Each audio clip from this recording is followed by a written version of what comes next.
समय की बात है, स्टारविल नाम के जादुई गांव में नए साल का त्योहार आने वाला था।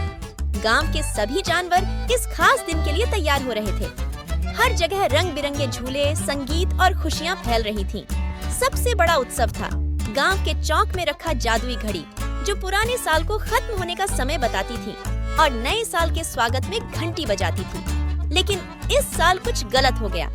गांव के सारे जानवर त्योहार के लिए तैयारी कर रहे थे। तभी मेयर ग्लो को घड़ी नहीं दिखी। घड़ी हमेशा बर्फीले पहाड़ की चोटी पर रखी जाती थी, लेकिन इस बार वह गायब थी। बिना घड़ी के नए साल का काउंटडाउन नहीं हो सकता था और त्योहार नहीं मनाया जा सकता था। जब मैक्स खरगोश, लूसी बिल्ली और बेनी भालू ने यह सुना तो उन्होंने मदद करने का फैसला किया। मैक्स बहुत चालाक था। लूसी हमेशा अपने बैग में कुछ न कुछ जादुई चीजें रखती थी और बेनी बहुत ताकतवर था। तीनों दोस्त बिना देर किए अपनी यात्रा पर निकल पड़े। रास्ते में बर्फ गिरी हुई थी और चारों ओर खूबसूरत बर्फीले झरने थे। चलते चलते लूसी ने कुछ चमकते हुए पैरों के निशान देखे। देखो, लूसी ने कहा, यह पैरों के निशान जादुई लगते हैं। ये हमें घड़ी तक ले जाएंगे। मैक्स ने कहा, हमें इन निशानों का पीछा करना चाहिए। तीनों दोस्त उन जादुई निशानों का पीछा करते हुए पहाड़ की चोटी तक पहुँचे।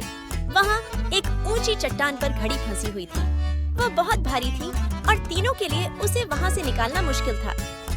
अब क्या करें? मैक्स ने पूछा। लूसी ने सोचा और फिर मुस्कुराते हुए कहा, मेरे पास एक रस्सी है। बेनी, क्या तुम घड़ी को खींच सकते हो और मैक्स और मैं इसे धक्का देंगे?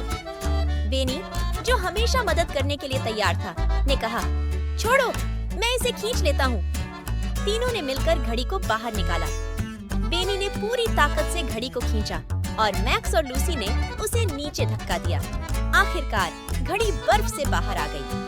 अब घड़ी को नीचे लाने के लिए तीनों ने पेड़ की छाल से एक स्लेट बनाई और घड़ी को उस पर रखकर फिसलते हुए नीचे लाए। बर्फ उड़ते हुए वे तेजी से स्टारविल की तरफ बढ़े। जब वे नीचे पहुँचे तो स्टारविल के सभी जानवर इंतजार कर रहे थे। बिना घड़ी के त्योहार शुरू नहीं हो सकता था। घड़ी को चौक में रखा गया और जैसे ही घड़ी ने रात के 12 बजाए, आकाश में रंग बिरंगे आतिशबाजी का शो शुरू हो गया। नया साल मुबारक हो, सभी जानवरों ने मिलकर कहा। मैक्स, लूसी और बेनी खुशी से झूम उठे। उन्होंने मिलकर त्योहार को बचाया और सभी ने नया साल बहुत खुशी से मनाया। और इस तरह स्टारविल का नया साल का त्योहार अब तक का सबसे जादुई त्योहार बन गया। Please subscribe and press the bell icon to get the latest videos.